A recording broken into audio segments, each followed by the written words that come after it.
नमस्कार, मैं हूं संजय शर्मा। आप देख रहे हैं 4 PM न्यूज नेटवर्क। सिर्फ 3 दिन और 3 दिसंबर शायद प्रधानमंत्री जी के लिए अशुभ साबित होने जा रहा है। भारतीय जनता पार्टी ने जो सोचा नहीं वो 3 दिसंबर को घटने जा रहा है, ऐसी तस्वीर नजर आने लगी है। क्या होगा 3 दिसंबर को और 3 दिसंबर के बाद क्या होगा? साहेब का दरबार, साहेब की हुकूमत क्या अगले 4-5 महीने इतना आराम से काम कर पाएगी? क्या ईडी, क्या सीबीआई, क्या इनकम टैक्स साहब के एक इशारे पर पालतू तोते की तरह बाग लगाना शुरू कर देगा, कहना शुरू कर देगा टाउन टाउन टाउन।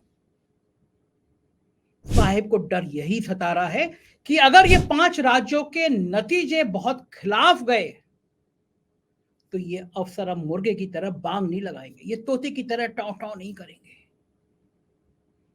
एक लाइन दिख रही है कि 3 दिसंबर के बाद देश किस बदलाव की तरफ जाता हुआ नजर आ रहा है। जो रुझान सामने आ रहे हैं, जो तस्वीर सामने आ रही है, उसमें भारतीय जनता पार्टी का सुपड़ा साफ होता दिख रहा है। इतने खराब नतीजों की उम्मीद शायद बीजेपी ने की नहीं थी।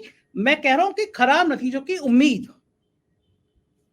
पे दुनिया कायम है। हो सकता है 3 दिसंबर को नतीजे भारतीय जनता पार्टी के पक्ष में आ जाए, जैसा मध्य प्रदेश में प्रयोग कर रहे हैं। प्रयोग पकड़ा गया, पोस्टल बैलेट पकड़े गए। हो सकता है ऐसे प्रयोग कई जगह किए गए हों, वो प्रयोग नतीजे में कन्वर्ट हो जाएं और फिर कहें कि देखो हमारी तो हुकूमत बन गई। लेकिन संभावना कम है, क्योंकि जैसे मध्य प्रदेश में कांग्रेस के नेता सजग थे, देख रहे थे, एक एक चीजों का परिणाम जानते थे, लिहाजा पत्ते पिट गए। साहेब की चालें, चुनाव आयोग के निर्देश, जो ताक पर रखकर काम हो रहा था वो काम खुल गया। बड़ा सवाल ये है कि क्या 3 दिसंबर को जो होने जा रहा है 5 महीने बाद वो फिर होगा? आज बंबई से एक आर्थिक सलाहकार कंपनी की एक एमडी हैं, वो उत्तर प्रदेश में आई हुई थी। 2 दिन पहले उन्होंने मुझे फोन किया। कई राज्यों का दौरा कर रही हैं। आज वो हरदोई से बाराबंकी के कई जिलों का दौरा करती हुई मुझसे वो कुछ राजनीतिक बात करना चाहती थी। दुनिया भर के इन्वेस्टर हैं, वो जानना चाहते हैं कि क्या होगा 2024 में। मैंने उनसे कहा कि आप तो बिल्कुल न्यूट्रल होके गई हैं, आप बताइए क्या है। बोले संजय जी, ये बड़ी खतरनाक स्थिति है कि गांव में लोग नाराज बहुत नजर आ रहे हैं। मैंने कहा क्या होगा, क्यों नाराज नजर आ रहे हैं? कह रही हैं कि आर्थिक असामान्यता, उनकी बेरोजगारी, उनकी परेशानी गांव में दिख रही है। मैं कहा तो राम मंदिर बन रहा है। बोली यही मुझे लगता था कि इतना बड़ा राम मंदिर बन रहा है, इसका शोर गांव गांव होगा, वो दिखाई नहीं दे रहा है। जब उत्तर प्रदेश जैसे राज्य में जहां धार्मिक ध्रुवीकरण सबसे चरम पर किया गया है, वहां पर भी अगर गांव में राम मंदिर की गूंज नहीं दिख रही है तो फिर बंगाल, बिहार, महाराष्ट्र, कर्नाटक, इन राज्यों में क्या होगा? तेलंगाना में मैं गया था, 6-7 महीने पहले गया था।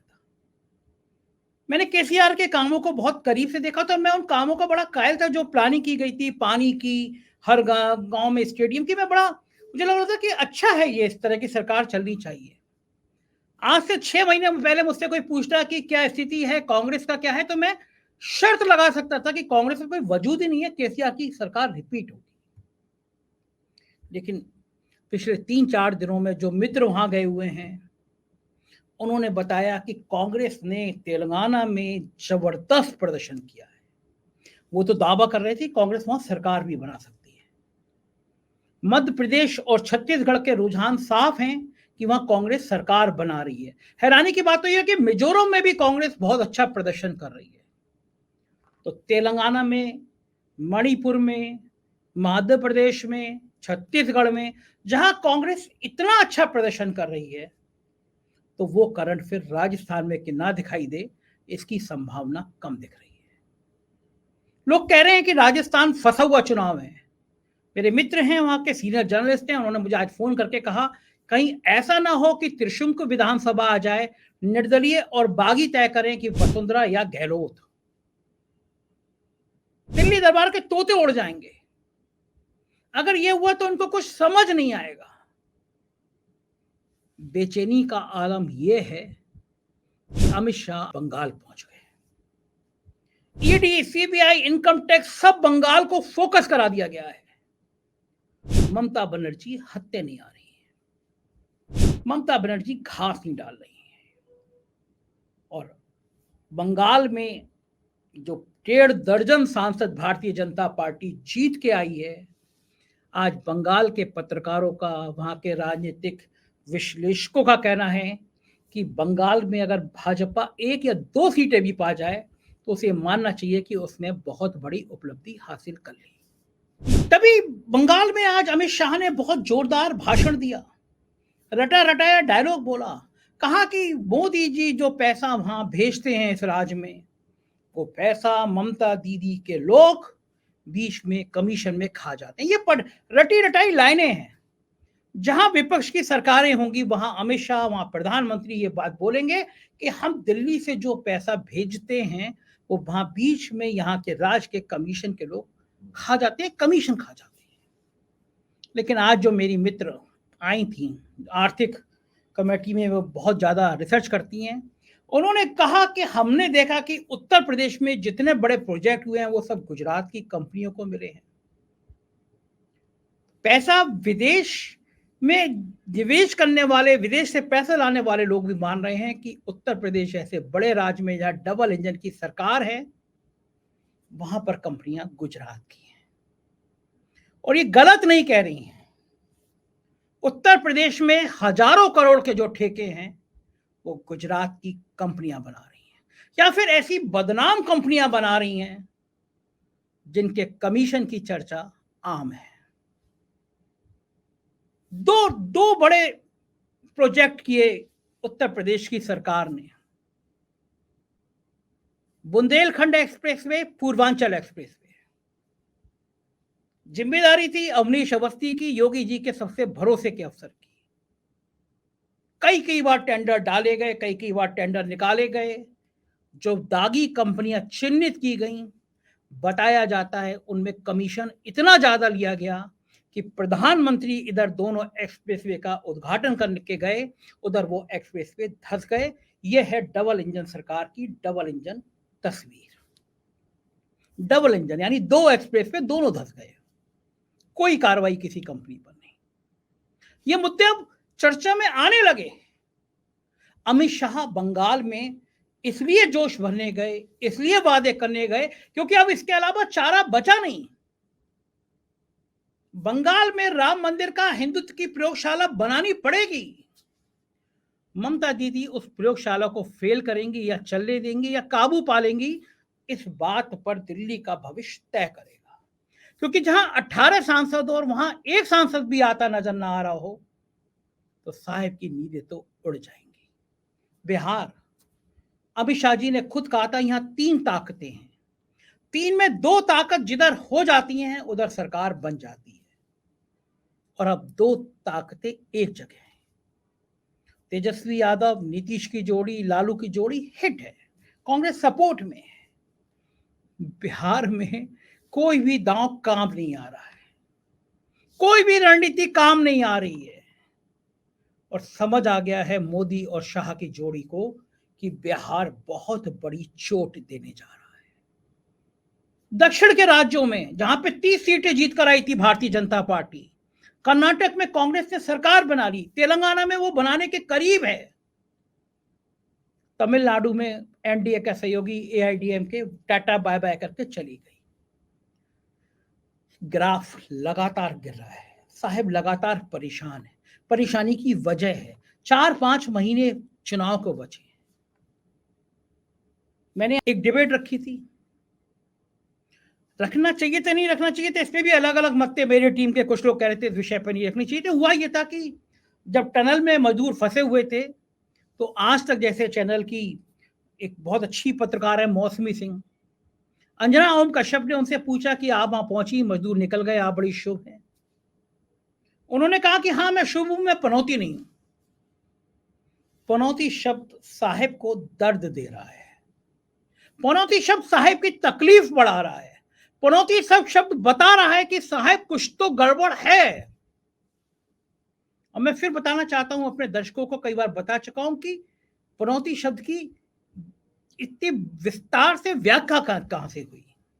पहले बता दूं कि पनौती उस दिन चर्चा में आया जिस दिन विश्वकर्ता साहब देखने पहुंच गए और अचानक ट्विटर पे ट्रेंड होने लगा पनौती। ट्रेंड कैसा होता है मैं कई बार बता चुका हूं, जो नए दर्शक होंगे उनको समझाना चाहता हूं। जैसे ट्विटर पे आप हैशटैग संजय शर्मा लिखे और लाखों लोग हैशटैग संजय शर्मा लिखे तो संजय शर्मा ट्रेंड करने लगे। और इस ट्रेंड को कराने के लिए सरकारें लाखों करोड़ रुपए खर्च करती हैं। उत्तर प्रदेश के डायरेक्टर इंफॉर्मेशन शिशिर जी हैं, उनका एक ऑडियो मुझे मिला था जिसमें वो कह रहे हैं कि उस आदमी को वापस ले आओ, योगी जी के ट्विटर ट्रेंड कराने हैं। उत्तर प्रदेश का सूचना विभाग हजारों करोड़ रुपया खर्च कर रहा है इस पब्लिसिटी पर, इस प्रचार पर, ऐसे ट्विटर ट्रेंड कराने पर। और जब उत्तर प्रदेश कर रहा है तो फिर सोचिए दिल्ली दरबार कितना ज्यादा कर रहा होगा। तो उस दिन जैसे ही प्रधानमंत्री वहां पहुंचे, विश्व कप देखने पहुंचे, अचानक हैशटैग पनौती ट्रेंड करने लगा। अब आप सोचिए, करोड़ों रुपया जब उत्तर प्रदेश सरकार ट्रेंड कराने के लिए देती है तो दिल्ली सरकार कितना देती होगी, बाकी भाजपा राज्य की शासित राज्यों की सरकारें कितना देती होंगी। सोशल मीडिया के इंचार्ज है अमित मालवीय, वो कितनी जान लगाते होंगे। उन्होंने भी पप्पू या इस तरह के शब्द लगाकर ट्रेंड कराने की कोशिश करी, नहीं चला। इसका मतलब कि देश में करोड़ों लोग हैशटैग पनौती चलाने लगे। तो मैंने डिबेट रखी कि आज तक के चैनल के रिपोर्टर भी पनौती शब्द इस्तेमाल करने लगे, जबकि आज तक में सुधीर चौधरी जैसे हिंदू मुसलमान करने वाले एंकर मौजूद हैं। क्या गोदी मीडिया की बॉडी लैंग्वेज बदल रही है? मैंने लाइव रखा, डिबेट करी, लोग जितने मेरे डिबेट में लोग आए उन सबका मानना था कि देश में शायद प्रधानमंत्री टनल के मजदूरों से बात करने इसलिए नहीं गए, उनके निकलने का इंतजार जाके इसलिए नहीं किया, कहीं कहीं कुछ हादसा हो जाता तो प्रधानमंत्री के माथे पे चिपक जाता पनौती। बंगाल में बवाल हुआ, एक मिनिस्टर ने कहा कि तेजस में बैठ के गए हैं, भगवान तेजस को ठीक ठाक रखे, एक्सीडेंट ना हो जाए। खराब है, किसी प्राइम मिनिस्टर के लिए पनौती शब्द नहीं इस्तेमाल करना ठीक नहीं है, नहीं करना चाहिए। लेकिन क्या प्रधानमंत्री को भी उन शब्दों का इस्तेमाल करना चाहिए जो उन्होंने किया? मूर्खों का सरदार और तमाम सोनिया गांधी के लिए, मनमोहन सिंह के लिए पलट के आती हैं चीजें, प्रधानमंत्री जी के लिए पलट के आ रही हैं चीजें। 3 दिसंबर को पलट के आ रही हैं चीजें। कर्नाटक, बंगाल, बिहार, महाराष्ट्र में जितेंद्र दीक्षित हैं 4PM महाराष्ट्र के स्थानीय संपादक, उन्होंने मुझे बताया कि ये जो प्रयोग किए गए थे शिवसेना को तोड़ने का, उद्धव ठाकरे को तोड़ने का, वो प्रयोग दरअसल बहुत भारी पड़ गए। महाराष्ट्र में जो गुस्सा है, महाराष्ट्र में जो नाराजगी है, लोग कह रहे हैं कि महाराष्ट्र में इस तरह के प्रयोग, जिन आदमी के लिए आप चक्की पीसिंग कहते थे, जिसके लिए प्रधानमंत्री सीना ठोक के कहते थे 70,000 80,000 करोड़ की बेईमानी, किसी भ्रष्टाचारी को छोड़ूंगा नहीं। 24 घंटे बाद उस भ्रष्टाचारी को जब प्रदेश का डिप्टी चीफ मिनिस्टर बनाया जाता है तो संदेश साफ हैं, हर भ्रष्टाचारी का भारतीय जनता पार्टी में स्वागत है, बशर्ते वो भारतीय जनता पार्टी की वॉशिंग मशीन में जाकर धुलाई कर ले। ये संदेश दिए जाते हैं, ये मैसेज दिए जाते हैं। फिर इन मैसेज का अर्थ क्या है?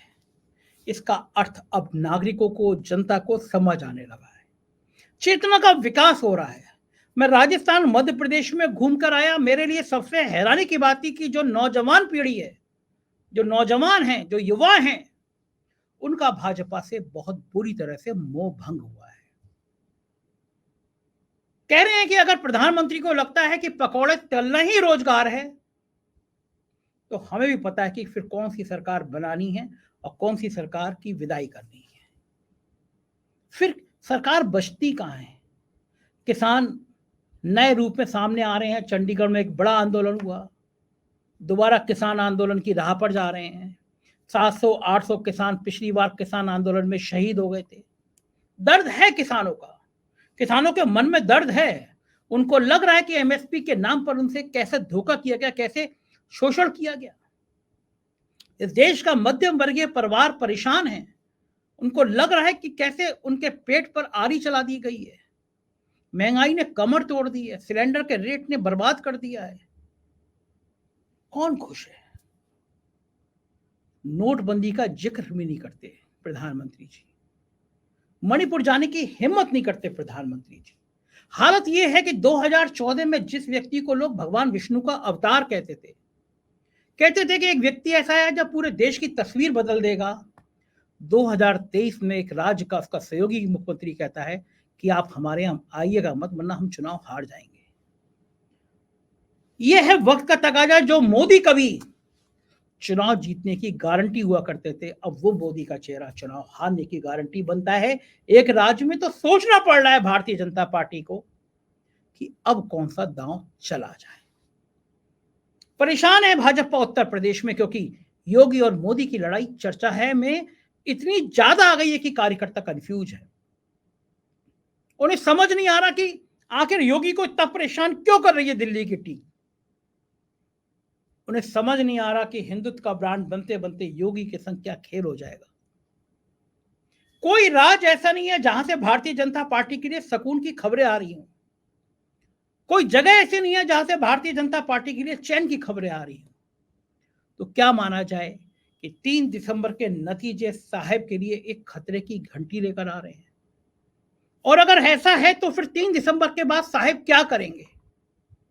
वो मंत्री जिनसे कहा गया है कि हर हालत में जाइए, हर जिले जिले में जाइए, अपना प्रचार करिए, रैलियां करिए, पैसे की कमी नहीं है, पैसे का जितना पैसा चाहिए उतना पैसा दे देंगे, लेकिन क्या पैसे, प्रचार, हेलीकॉप्टर, हवाई जहाज, इनसे चुनाव जीते जाते हैं? लोकतंत्र में जब आपके खिलाफ हवा चला करती है, लोकतंत्र में जब आपका सच सामने आने लगता है, तो आपका पैसा भी खराब होने लगता है, बेकार होने लगता है, लोगों को भरोसा खत्म हो जाता है। कम से कम देश के साहिब के लिए अब तस्वीर ऐसी बन रही है। लोगों का भरोसा कम हो रहा है, लोगों का विश्वास डग रहा है, लोगों को लग रहा है कि उनके साथ धोखा हुआ, लोगों को लग रहा है कि उन पर यकीन नहीं किया जा सकता। एग्जिट पोल आएंगे, कुछ कुछ संकेत देंगे और 3 दिसंबर को फाइनल पता चल जाएगा कि इस देश का जनमानस क्या चाहता है। 3 दिसंबर को पता चल जाएगा कि 2024 की तस्वीर कैसे बनने वाली है और 3 दिसंबर को पता चल जाएगा कि साहब का भविष्य क्या है। जो भी होगा हम बताते रहेंगे। एग्जिट पोल का प्रसारण हम 5:30 बजे से करेंगे और 3 दिसंबर को सुबह 8 बजे से आप लाइव काउंटिंग और समीक्षा सुनते रहेंगे 4 PM पर। ये चैनल आपका अपना है, रिक्वेस्ट है, इसको ज्वाइन कीजिए, सब्सक्राइब करिए, अपना प्यार बनाए रखिए। हमारे राज्यों के चैनल हैं 4 PM यूपी, बिहार, गुजरात, महाराष्ट्र, कर्नाटक, मध्य प्रदेश, राजस्थान, उन्हें भी सब्सक्राइब करिएगा। शुक्रिया, थैंक यू।